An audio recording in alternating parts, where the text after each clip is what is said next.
इसमें मेरी शर्ट छोड़ी मैंने जल्दी से अपनी छत की तरफ दौड़ लगा दी और भागता हुआ नीचे चला गया और अपने कमरे में जाकर लेट गया। इतने में मदीहा का मैसेज आया, क्या कर रहे हो अब?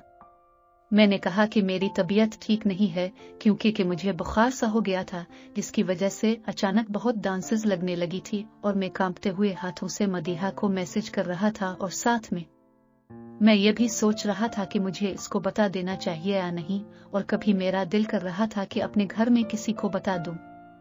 लेकिन फिर मैं ये सोच कर रुक गया कि घर वाले क्या सोचेंगे, मैं क्यों मदीहा से रात गए तक मिलता हूं। इसी तरह के ख्याल मेरे जहन में आने लगे और कभी मुझे लग रहा था कि वो जो भी चीज है वो मुझे ही क्यों तंग कर रही है, ऐसा मैंने क्या कर दिया है जो वो चीज मेरे पीछे ही पड़ गई है। इतने में मदीहा का मैसेज आया, डॉक्टर के पास चले जाओ वरना तबीयत ज्यादा खराब हो जाएगी। क्या तुम्हें पता नहीं कि गुज़िश्ता रात भी तुम्हारी तबीयत खराब हो गई थी? अगर टाइम से दवाई ले लेते तो ठीक हो जाते, और अब मैं नहीं चाहती कि मेरी जान को कुछ भी हो, क्योंकि तुम्हें नहीं पता इस वक्त मेरी क्या हालत हो रही है तुम्हारी तबीयत को लेकर। मैंने कहा मेडी नहीं, मैं कुछ देर में ठीक हो जाऊंगा, तुम परेशान ना हो। मदीहा ने कहा तो तुम ऐसे नहीं जाओगे, रुको मैं आती हूँ तुम्हारे पास अभी। मैंने कहा यार क्यों परेशान हो रही हो? मदीहा ने मेरे मैसेज का जवाब नहीं दिया और कुछ देर में बाहर के गेट पर दस्तक हुई। आसिम भाई ने जाकर दरवाजा खोला तो मदीहा हाथ में खाने का बर्तन पकड़े गेट पर खड़ी थी। आसिम भाई ने कहा जी। मदीहा ने कहा मैं आंटी से मिलने आई हूँ। भाई ने कहा अच्छा आ जाएं। इसके बाद भाई ने उम्मी को आवाज दी और अपने कमरे में चला गया। उम्मी ने मदीहा को देखा तो बोला माशाअल्लाह मेरी बेटी आई है, आ जाओ बेटी आओ। ये कहते हुए उम्मी मदीहा को अपने कमरे में ले गई। मदीहा ने कहा आंटी हमने आज खीर बनाई थी तो मैंने सोचा आपके लिए ले जाऊं क्योंकि मैं जानती हूँ आपको मीठा बहुत पसंद है। उम्मी ने मदीहा के सर पर हाथ फेरते हुए कहा अरे बेटी तुम मेरा कितना ख्याल रखती हो, पता है जब भी मैं तुम्हें देखती हूँ मुझे एक बेटी की कमी बहुत महसूस होती है। मदीहा ने बोला अरे आंटी अब भी कमाल करती हैं, बेटी आपके पास बैठी है और अब बेटी को मिस कर रही हैं। अब छोड़ें उन बातों को, अब ये खीर खाकर बताएं कैसी बनी है। ये कहकर मदीहा किचन में गई और एक चम्मच लाकर उम्मी को दिया और उम्मी के पास बैठकर उनकी टांगे दबाने लगी। उम्मी ने कहा अरे बेटी नहीं नहीं ये मत करो। मदीहा ने कहा आंटी आप आराम से बैठी रहिए और मुझे आपकी खिदमत करने दे क्योंकि इससे मुझे बहुत खुशी मिलती है। आपको पता है जब मैं अपने घर कश्मीर में थी तो जोर अपनी की टांगे दबाया करती थी तो उनको बहुत सुकून मिलता था और वो मुझे बहुत दुआएं देती थी। लेकिन अब मैं इधर हूँ तो अब मैं आपकी खिदमत करना चाहती हूँ और ये सब मैं आपकी बेटी होने के नाते ही कर रही हूँ और अब मेरे इस फर्ज को पूरा करने से मुझे मत रोके। उम्मी ने कहा जब भी कभी मैं उदास होती हूँ ना तो ये तुम्हारा चांद सा चेहरा और मीठी मीठी बातें मुझे बहुत याद आती हैं। तुम्हारे अखलाक को देखकर लगता ही नहीं है कि तुम हमारी हमसाई हो, ऐसा लगता है कि जैसे तुम भी घर में पली बड़ी हो।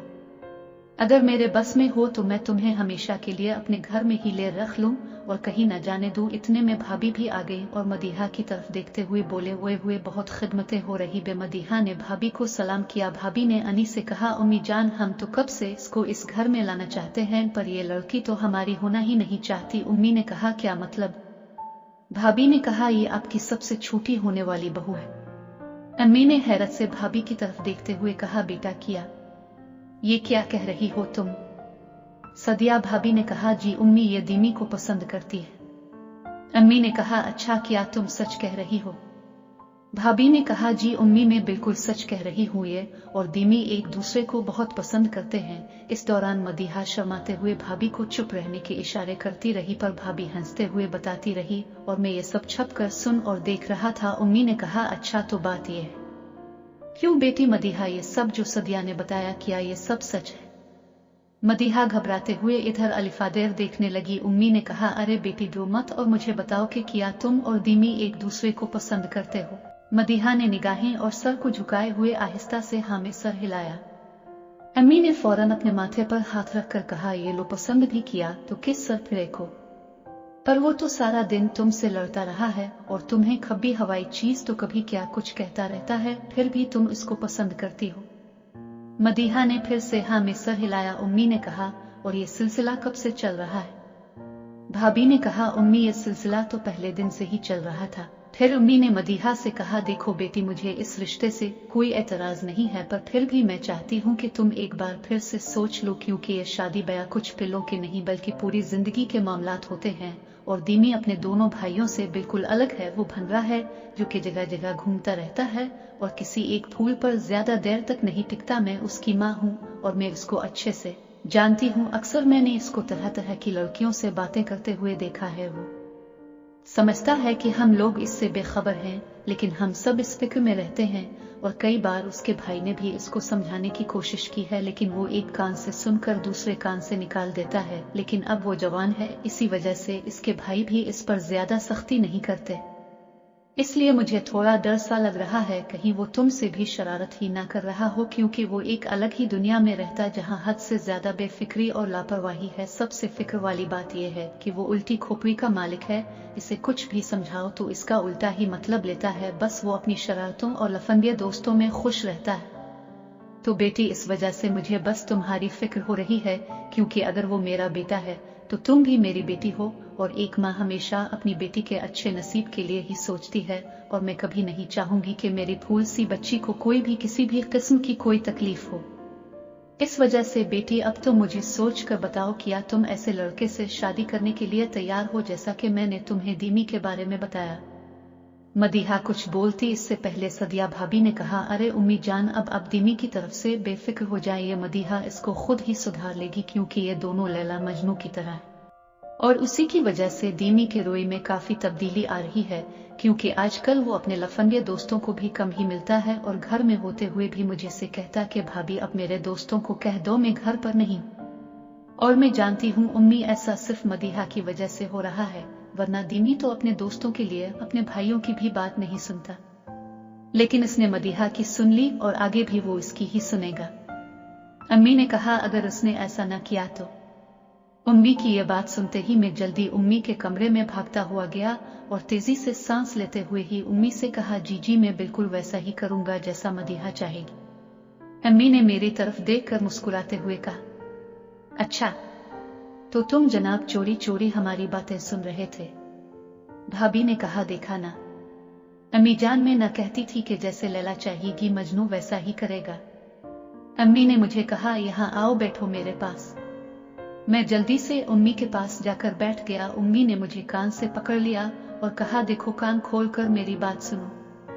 ये मदीहा मेरी बेटी है और मैं नहीं चाहती कि तुम इसको किसी धोखे में रखो, जैसा कि तुम अपनी बाकी फजूल सी गर्लफ्रेंड्स को रखते हो और उन बेचारियों से तरह तरह के वादे करके मक जाते हो और फिर से नई की तलाश में पड़ जाते हो। लेकिन ये सब मैं तुम्हें मदीहा के साथ नहीं करने दूंगी।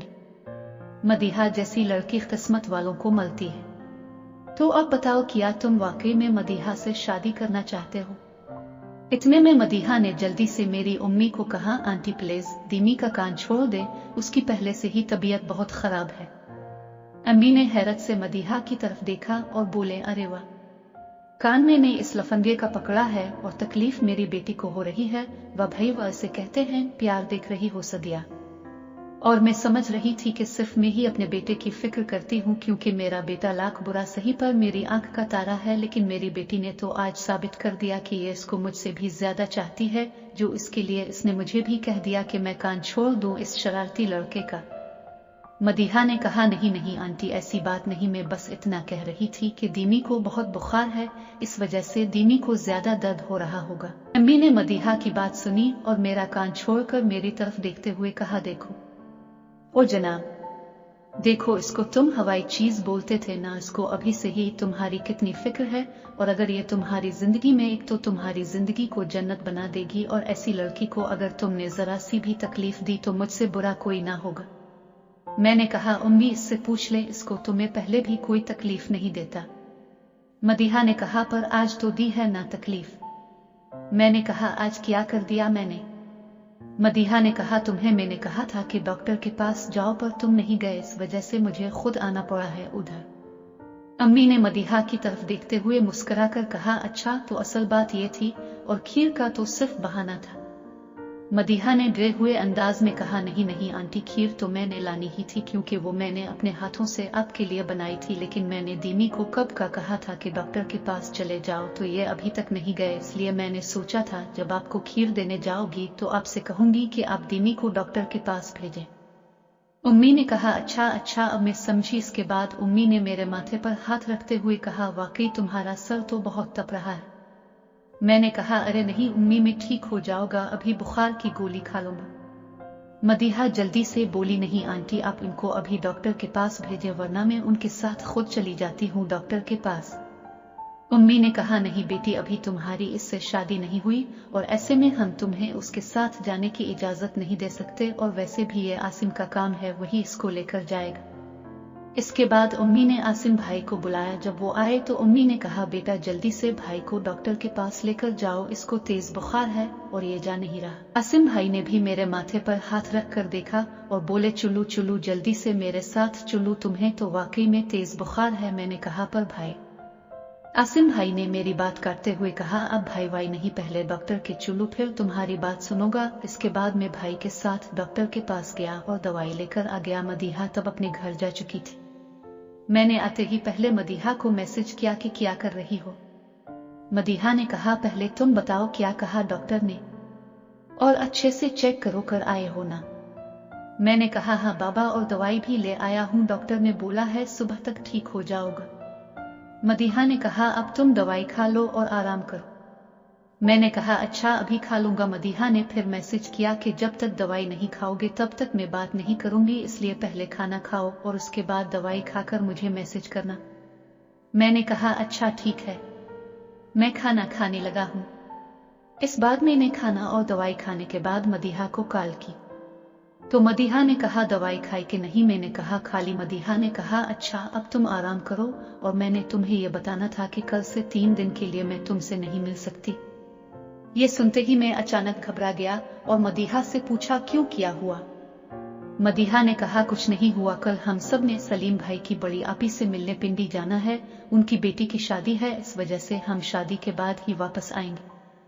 मैंने कहा, यार तुम नहीं मिलोगी तो मैं तो मर ही जाऊंगा, क्योंकि मैं तो अपना हर पल सिर्फ तुम्हारे साथ ही गुजारना चाहता हूँ। मदीहा ने कहा, मैं जानती हूँ मेरी जान, लेकिन मैं मजबूर हूँ। मैंने निमरा आपी बहुत कहा कि आपी मुझे नहीं जाना शादी में, अब मुझे घर में ही रहने दे, पर उन्होंने कहा कि वो मुझे ऐसे ही घर में अकेला छोड़कर नहीं जा सकती, इस वजह से मुझे उनके साथ जाना पड़ रहा है। और मेरी जान, तुम बिल्कुल भी उदास मत होना, मैं ज्यादा से ज्यादा वक्त तुमसे राब्ते में रहूंगी, और सिर्फ 3 दिन की ही तो बात है, इसके बाद मैं तुम्हारे पास ही रहूंगी। मैंने गुस्से से फोन काट दिया। इसके बाद मदीहा ने बहुत बार फोन किया, पर मैंने उसका फोन नहीं अलिफाटे आलिफ, वो काफी देर तक करती रही, पर मैंने इसकी कॉल नहीं अलिफाटे आई। फिर इसने मैसेज किया, देखो मेरी मजबूरी को समझो, मैं अपनी बहन के घर रहती हूँ, इस वजह से मैं उनके फैसले को मानने पर मजबूर हूँ, क्योंकि वो नहीं चाहते कि मैं इस घर में अकेली रहूँ। तो अब तुम ही बताओ कि मैं कैसे उनके सामने अकेला रहने की जिद कर सकती हूँ, और अगर मैंने उनको ज्यादा तंग किया तो वो मुझे हमेशा के लिए कश्मीर भेज देंगे, और फिर मेरा तुमसे मिलना बहुत मुश्किल हो जाएगा, इस वजह से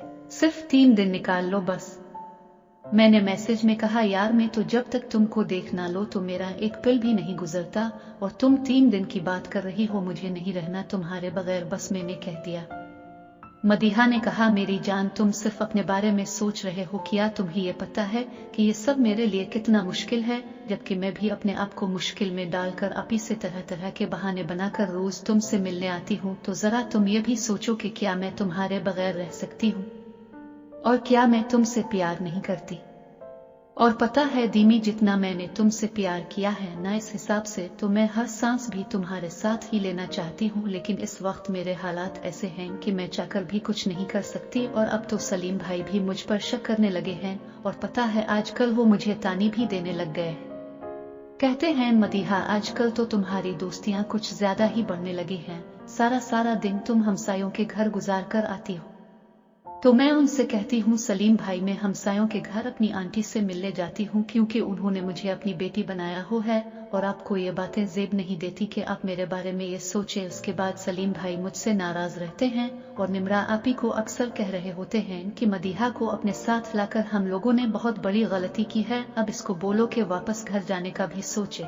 हम कब तक इसको यहाँ रख कर पालते रहेंगे? उसको खुद एहसास नहीं होता कि हम लोग अपना गुजारा कैसे कर रहे हैं, और ऐसे में इसको अगर कुछ कहते हैं तो इसकी जबान आग उगलने लगती है। तो दीमी, अब तुम ही बताओ, ये सब बातें मैं किस लिए सुनती हूँ? अभी मैं मदीहा का ये मैसेज देख ही रहा था कि मदीहा ने एक और मैसेज में ये भी कहा कि वो ये सब बातों का सलीम भाई को करारा जवाब दे सकती है। वो ये सब सिर्फ मेरे लिए सुनती है ताकि मुझे तुमसे कोई दूर ना कर दे। इस वजह से वो जरूर कोई ना कोई जलीकट्टी सुनती रहती है। जब मैंने मैसेज में मदीहा की ये तमाम बातें पढ़ी तो मेरी आंखों में आंसू आ गए और मैंने फौरन मदीहा को कॉल की और मैंने मदीहा से कहा, यार तुम मुझसे शादी कर लो फिर, ताकि तुम उनके घर में रहने की बजाय यहाँ अपने घर में रहो। मदीहा ने कहा, देखो मेरी जान, अभी ये सब मेरे लिए बहुत मुश्किल है और सही वक्त आने पर मैं तुम्हें सब बता दूंगी और फिर तुमसे पूछूंगी कि क्या तुम मुझसे शादी करोगे। मैंने कहा, यार अभी पूछ लो, आखिर ऐसी क्या बात है? मदीहा ने कहा, नहीं अभी तुम कुछ नहीं जानते और मैं तुम्हें अभी किसी भी मुश्किल में नहीं डालना चाहती। जब मैं 3 दिन के बाद वापस आऊंगी तो फिर तुमसे इस बारे में बात करूंगी। बस पहले तुम ये 3 दिन किसी तरह से गुजार लो मेरी जान। मैं सारा दिन तुमसे बात करती रहूंगी मैसेज और कॉल पर, ठीक है? मैंने मदीहा से कहा, अच्छा मैं कोशिश करूंगा। उसके बाद मदीहा ने कहा, अब तुम आराम करो, तुम्हारी तबीयत पहले ही बहुत खराब है वरना और खराब हो जाएगी। मैंने कहा, नहीं मैं ठीक हूँ, कल तुमने 3 दिन के लिए जुदा हो जाना है और ऐसे में इस वक्त को मैं तुम्हारे साथ गुजारना चाहता हूँ। मदीहा ने कहा, अच्छा आज का दिन है तो बोलो मैं और क्या कर सकती हूँ इस वक्त तुम्हारे लिए? मैंने कहा, चलो फिर आ जाओ छत पर। मदीहा ने कहा, रात बहुत है, आज ऐसे ही बातें कर लो मेरे साथ, और वैसे भी लेकिन तुम्हारी तबीयत ठीक नहीं है। मैंने कहा, नहीं सुबह तुमने चले जाना है इसलिए मैं तुम्हें देखना चाहता हूँ, तुम्हें एक बार गले से लगाना चाहता हूँ। मदीहा ने कहा, ठीक है मेरी जान, मैं आती हूँ छत पर। मैंने कहा, मैं जा रहा हूँ छत पर, तुम आजो जल्दी। ये कहते हुए मैंने फोन काटा और मैं जल्दी से उठा, फिर धीरे धीरे से सीढ़ियां चढ़ते हुए छत पर चला गया और चारपाई पर लेट गया। और मदीहा से मिलने के चक्कर में मैं ये भी भूल गया कि शाम में मेरे साथ छत पर क्या हुआ था। इतने में साथ वाली छत से किसी के कदमों की आवाज आई। मैंने फौरन देखा तो मदीहा आ रही थी। मैंने इसको आहिस्ता से कहा, आज उधर ही आ जाओ। मदीहा ने कहा, अच्छा आ रही हूँ, शोर मत करो। ये कहते हुए मदीहा मेरे पास आकर बैठ गई।